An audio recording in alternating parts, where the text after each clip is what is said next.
Hello there, people of the internet. How is everybody doing today? I'm doing alright, thanks for asking. I'm here inside because I do not have the means to get to a gun range right now. If you want to help me get to a gun range, then Patreon and Utreon in the description. I'm selling t-shirts if you want to help the cause, or you can do a one-time donation to the t-shirt store. I like taking military surplus firearms out to the gun range. That's kind of what I do. This is probably one I'm going to be bringing next time that I go out. So if you like military surplus firearms like this, subscribe to the channel because you are among the right crowd, and I like these things too, and so do the people in the comments section. Go have a conversation with them. All that being said, I've been doing this for a bunch of years now. I think I'm going on like 7 years now. I've been making videos for YouTube, although my channel has only recently started really getting a higher subscriber count. So I have learned a lot whenever it comes to making firearms content here on YouTube. And the one thing that I have really, truly, legitimately learned is that making gun content is hard. Making gun content is honestly one of the more difficult things that I've done with my life because there's so much complication whenever it comes to making firearms content. Here in the US, and a lot of that has to do with the political nonsense that's going on in the firearms market. I think a lot of people's biases and beliefs towards firearms, whether or not it's things that they like or things that they don't like. There's a lot of, well, let's just say I'm constantly walking on eggshells whenever I'm making these firearms contents, and I have to pick and choose my battles and what it is that I'm wanting to do. Like, for example, there's times where I really have to watch my nomenclature and what it is that I'm saying, and as a result, I will intentionally have to get certain things wrong whenever it comes to firearms, and that just has to do with the platform that I'm recording on with YouTube.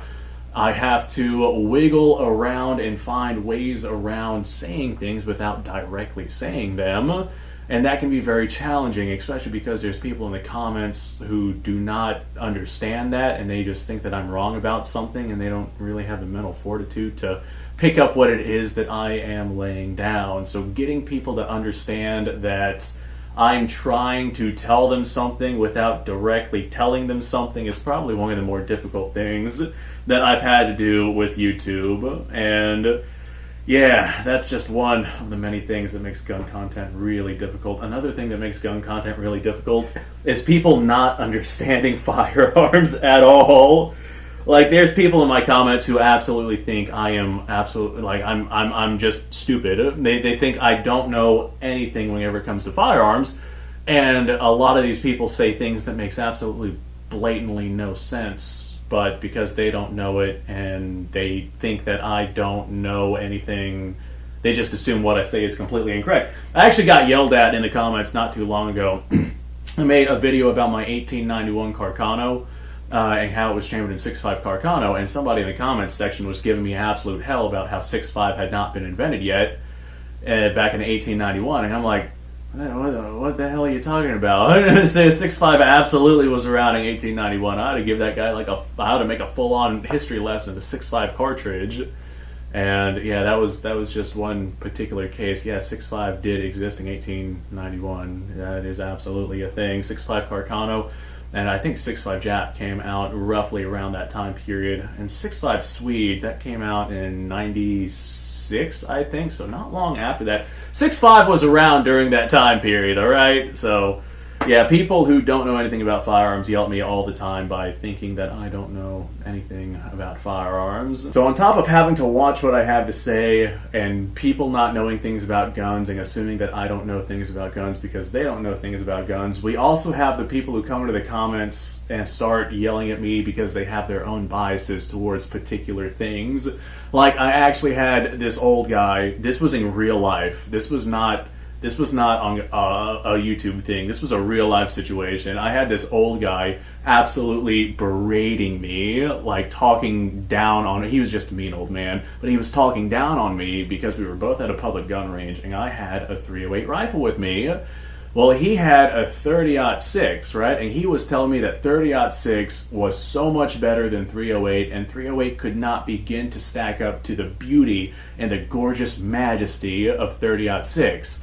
And then you know what he did? He brought out M2 ball ammunition in an M1 Grand. You know what that does? That mimics M80 ball 7.62 NATO. So, okay, that's just an example of somebody yelling at me because they had biases towards a particular thing, and things like that happen all the time, dude. Like all the time. People will yell at me and tell me that 30 caliber carbine is stupidly weak, but at the same time, 7.62 Tokarev is overwhelmingly powerful. Yeah, they. Oh boy, I just gotta kind of whenever those conversations start going on, I just sit back and I relax and I'm like, yep, you do you. Go ahead and keep telling yourself that, buddy. I have learned one thing, one very strong, important lesson in my time of doing YouTube, and that is I am not going to please everybody. Doing the amount of research that I do to figure out the things that I figured out about these military surplus firearms from a century and a half plus ago, and getting ammunition and loading for these things, finding brass, sourcing the brass and materials that I need, and the gunpowder types that I need to load these guns and shoot them on the YouTube channel, I do a tremendous amount of effort and work and time and money. Like, oh my god, the amount of money that I've spent on this channel is absolutely mind-boggling. Like, I was not aware that I was going to be able to find this amount of money to spend on this YouTube channel.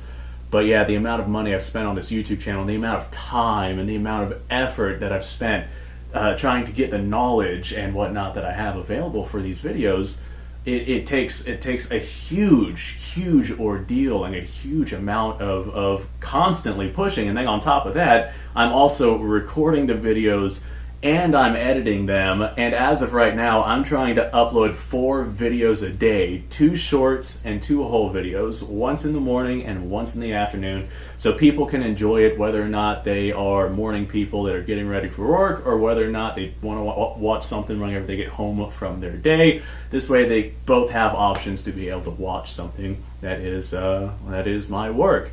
So it takes a huge amount of effort for me to do the research and the recording, and I got to find a gun range to go shoot at. I think I got to actually make my way out to that gun range. And in this particular case, with where I'm at right now, it's a public gun range. I got to hope that nobody's there. I got to get the ammunition. I got to get the firearms. I have to bring all that stuff out there. I got to do the recording equipment and whatnot, make sure everything's good. I got to focus on wind noise, and I got to focus on weather. I got to get everything back home, and then I got to do the edits and whatnot. I got to make sure all the audio files are good. I got to do the background music, make sure it's not trying to destroy the audio of what it is that I'm actually saying. There's a lot of effort that goes into making these videos, and yet the amount of people that watch my videos, I think the YouTube channel recently hit like 14 million views. That is astronomically incredible. Like, I have definitely put forth the effort because I'm seeing the results and people are watching these videos, and I think the videos are getting better and better as time goes on. I think my lack of proper recording location here has definitely taken quite a bit of hammering for those videos, but I'm definitely trying to continue to put out as much content as I can whenever it comes to these military surplus rifles, and whenever it comes to my firearms in general. And yet, despite all of the effort and all of the views and all of the things that I'm doing, I think I've got like 95% or so, approximately around that ballpark, of people who watch these videos that are not subscribed. So if you are among that crowd, subscribe. Because if I could have even another 5% of my viewers actually subscribe to the channel, then that would like double my subscription count.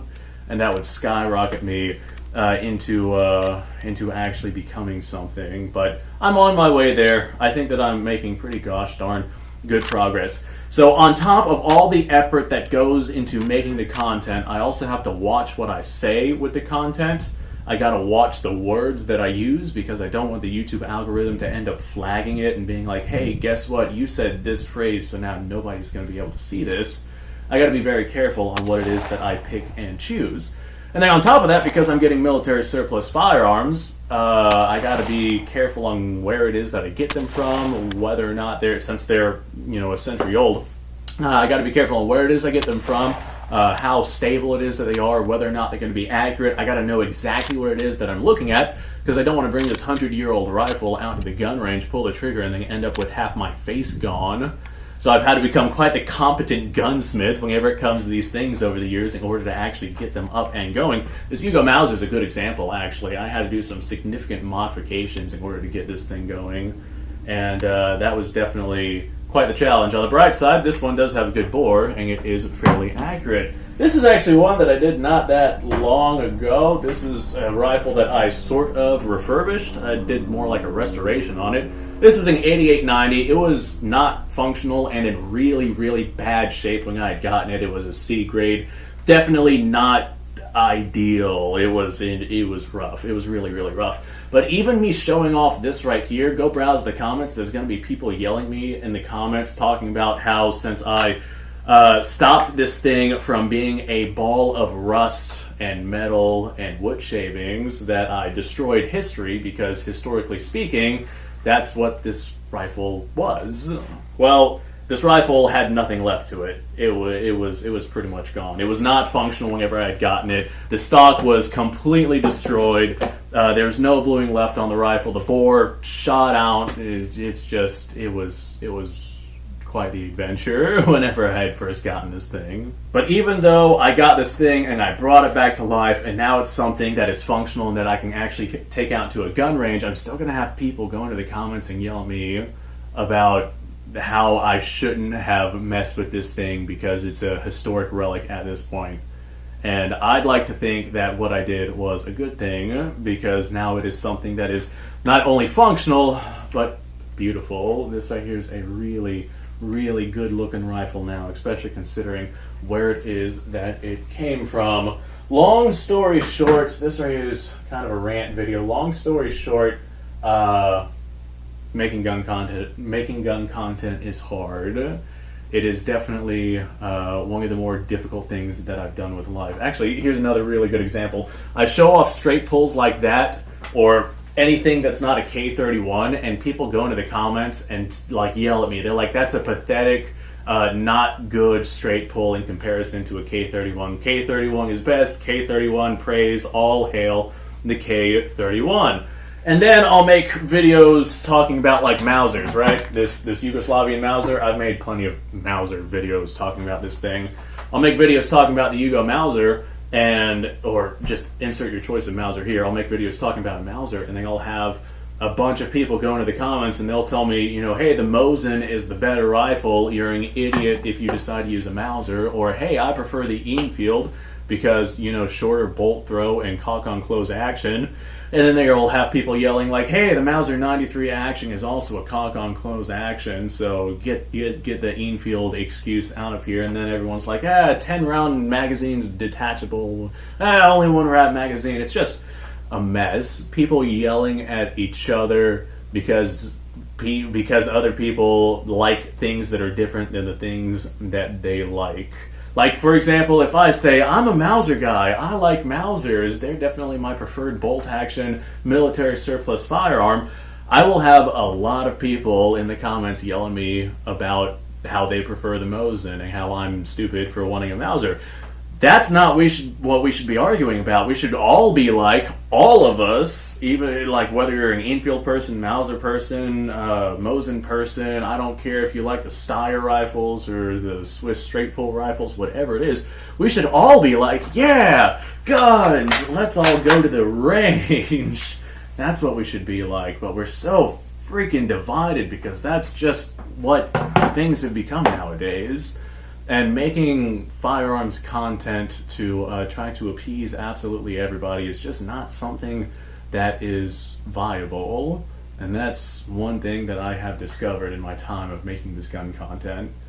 So I think that's the end of my rant. I wanted to go ahead and get that off my chest because I have been trying like hell for years to try and make gun content that was, that everybody could enjoy. A lot of that has to do with me not actually taking sides. I see these as mechanical tools, and I know what they are and are not capable of. For example, the Mauser 98, that is an incredibly strong action. But then you go get something like the Lee Enfield series, that is an incredibly fast action. And they all have their benefits and their pros and cons and their drawbacks, etc., etc. Thanks for watching, folks. I appreciate your time. Like, subscribe, share. Description below has a link to all sorts of stuff. Go check it out. You guys go off, have yourself a fantastic day. I will see you guys in the next episode.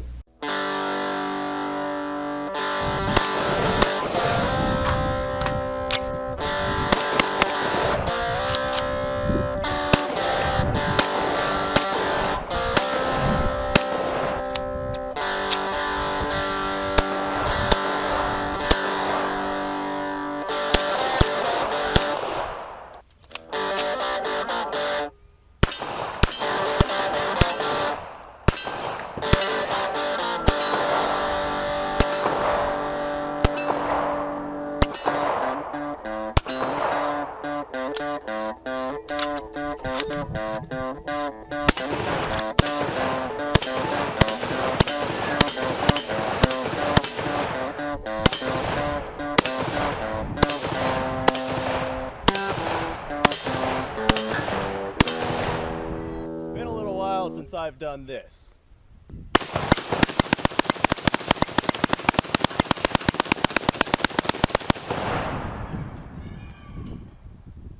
Bonnie and Clyde be damned.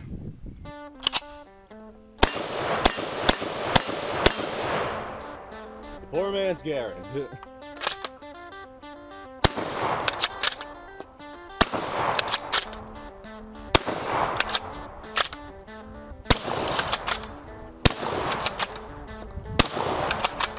It's a shame that bolt-action shotguns aren't more mainstream.